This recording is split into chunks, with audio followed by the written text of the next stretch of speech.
அயோத்தியாவின் நகர வீதிகளில் அயோத்தியாவில் எல்லாம் சுவாமி பக்கம் போயிட்டு இருக்கோம். இதில் பாருங்க அப்படியே மக்கள் கூட்டம் கூட்டமாக சாரையாக வராங்க பாருங்க. சுற்றி பாருங்க நம்ம குரூப்பு, இவங்கெல்லாம் நம்ம குரூப்பு. அப்படியே மக்கள் அப்படியே அலை மோதிட்டு வராங்க. அதே மாதிரி வெளியில் போகிறதும் அலை மோதிட்டு வெளில போயிடுறாங்க.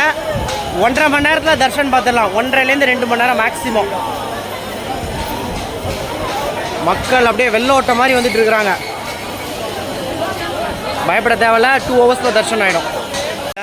எங்கள் மொத்த குரூப்பும் தனியாக அப்படியே ஆர்கனைஸ் பண்ணி கூப்பிட்டு வந்துட்டுருக்கோம். மொத்தமே எங்கள் குரூப்பு தான். ப்ரைவேட்டாக ஒரு கைடை போட்டு 1 ஹவரில் தர்ஷனத்தை முடிக்கிறோம்.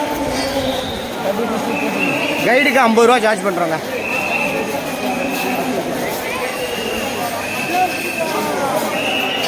அவங்களாம் நம்ம குரூப்பு தான்.